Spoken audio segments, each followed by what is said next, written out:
G'day! Welcome to WrestleMSX. I'm Michael.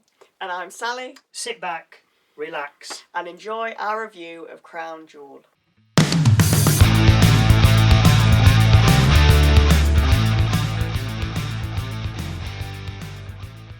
After watching the Crown Jewel Mega Super Duper Championship being shipped from Saudi Arabia to Australia, seeing a few of the superstars making their way to the arena and hearing an opening monologue from Rhea Ripley, who else, we finally begin the show with an Australian Street Rules fight between Big Bronson Reed and Roman Reigns. Reed accompanied by Paul Heyman.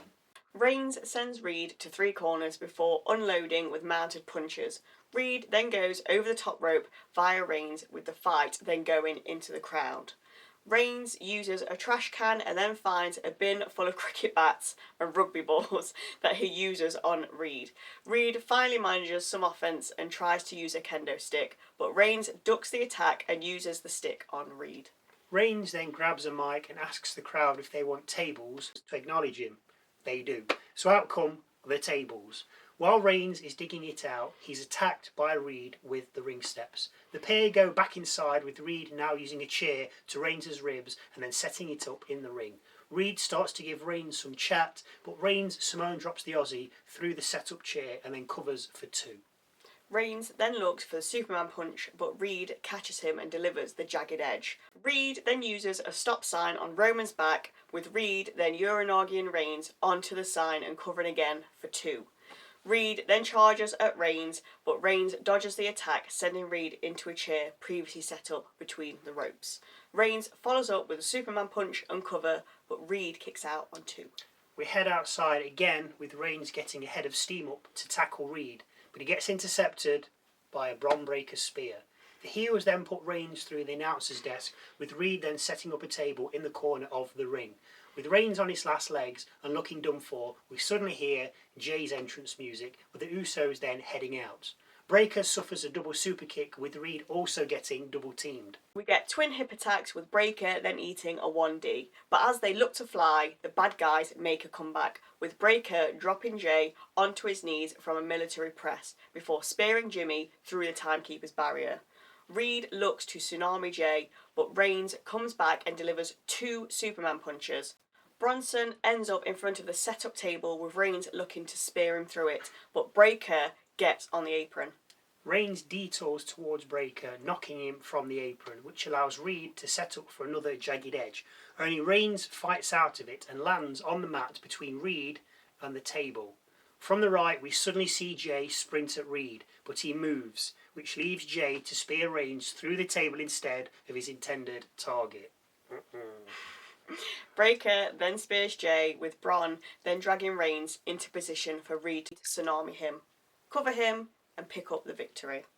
After the match, we hear Reigns tell the brothers, "The whole world thinks I can't do shit on my own, and that it only works one way." He then tells them that he loves them, but doesn't want to see them until Christmas. Reigns leaves with the brothers, then also exchanging a few words. He did say he didn't want them to help. He did. And they have helped, and I should have read between the lines that they would come in and mess it up. Next up, Stephanie Vaquer versus Tiffany Stratton for the Women's Super Mega Crown Jewel Championship.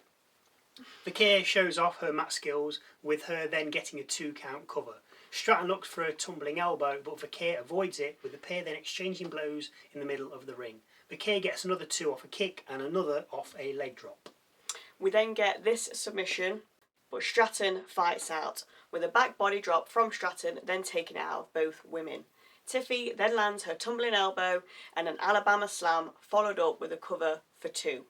Vaquer comes back with a dragon screw and Meteora, followed with a cover for 2. Knees to the back of Vaquer get Stratton another 2 count, with a kick to the face netting her another 2. Stratton goes high looking for the swanton, but Vaquer gets her knees up, allowing her to perform the Devil's Kiss and then cover for 2.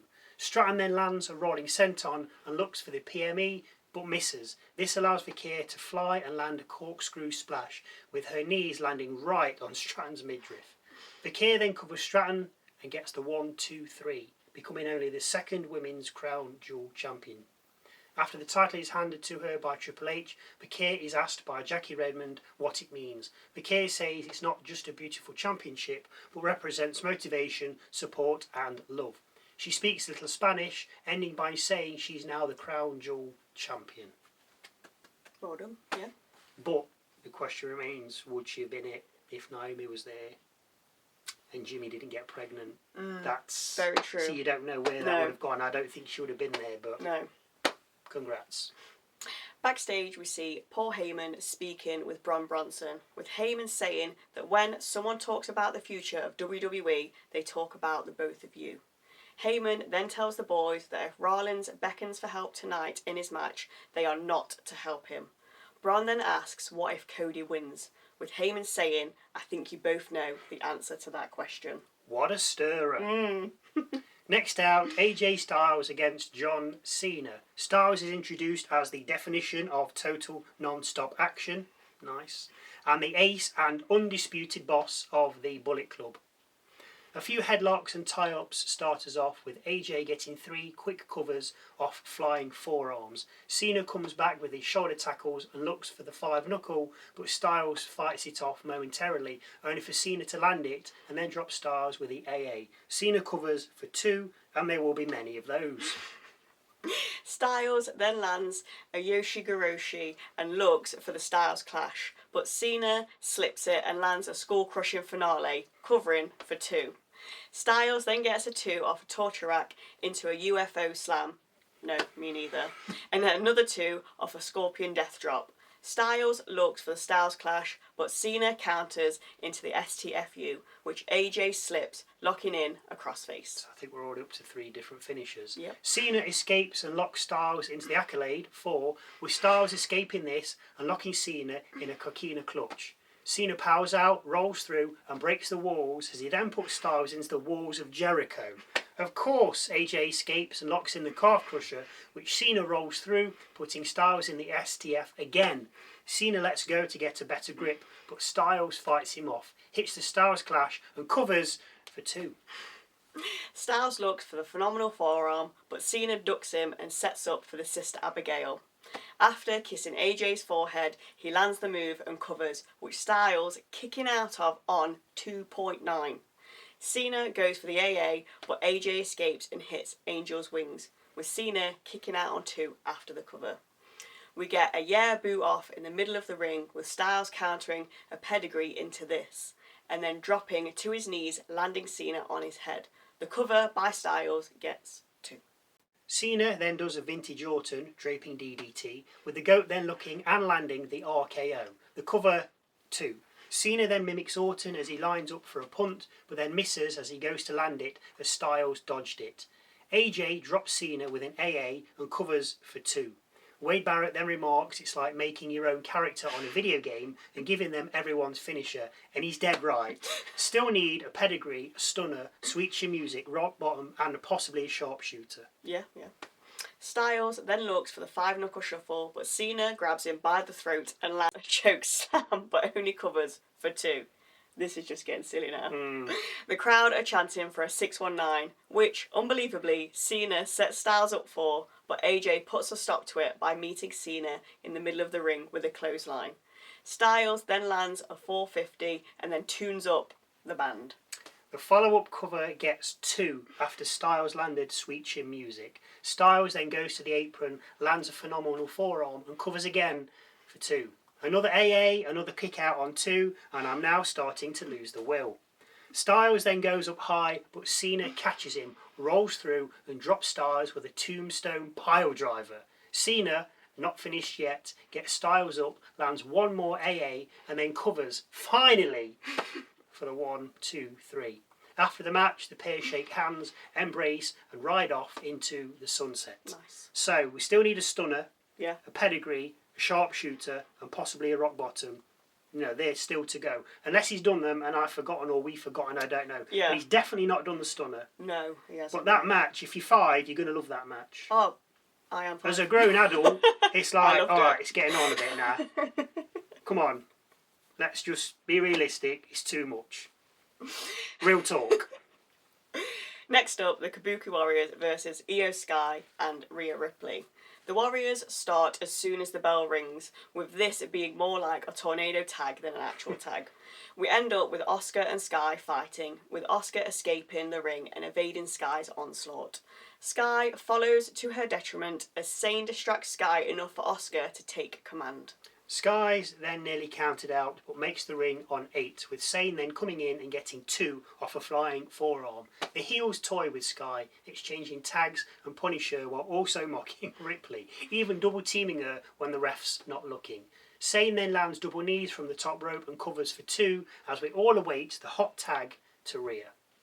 Sky then no-sells Oscar's offense, flapjacks her and finally makes it to a corner, tagging in Rhea.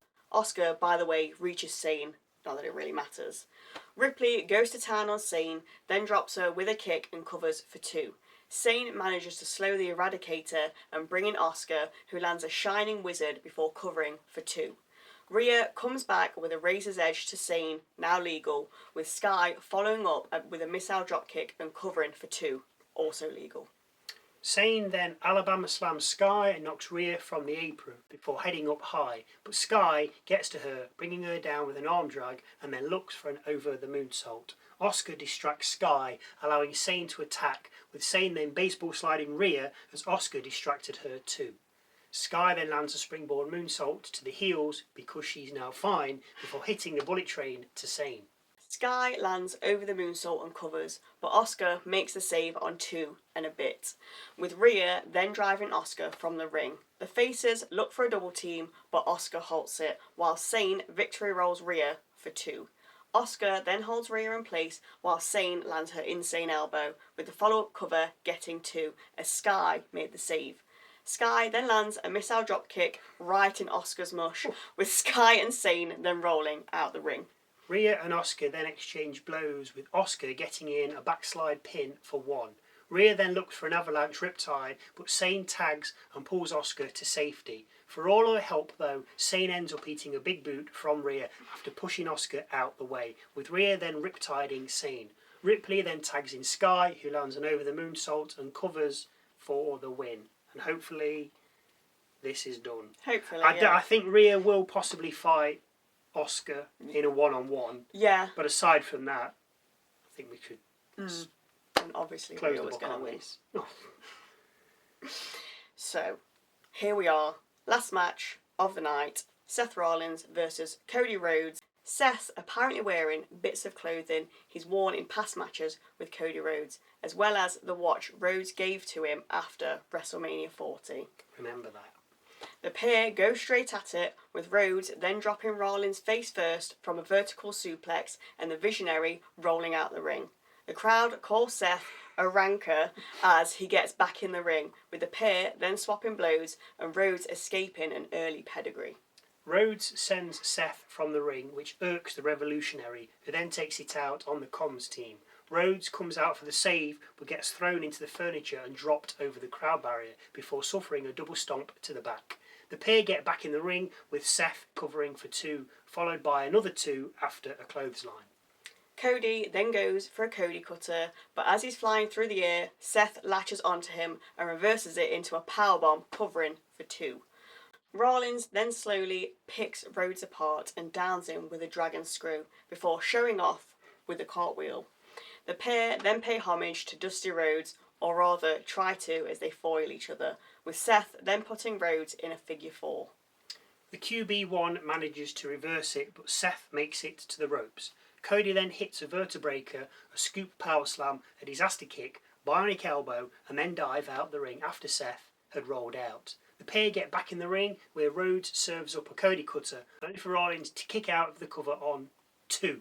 Seth counters a crossroads into a 2-count cover before also countering a disaster kick into a pedigree and covering for 2. The pair scuffle again, with Cody setting up for crossroads, only for Seth to reverse it into a crossroads of his own and cover for 2. Seth then misses a Phoenix Splash, with Rhodes then missing a Cody cutter, allowing Seth to land another pedigree and then stomp the former AEW star. Of course, Cody kicks out on 2. Why would he not? Seth then leaves the ring and retrieves the watch that he's been looking at for the past few weeks. And only past few weeks, because it's been hidden away. Yep. Seth places the watch in the corner of the ring, gets in and walks straight into a super kick from Rhodes, followed up by a Cody cutter from the top rope.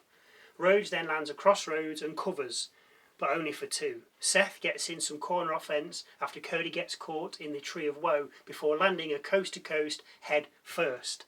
Seth covers, Rhodes kicks out on 2.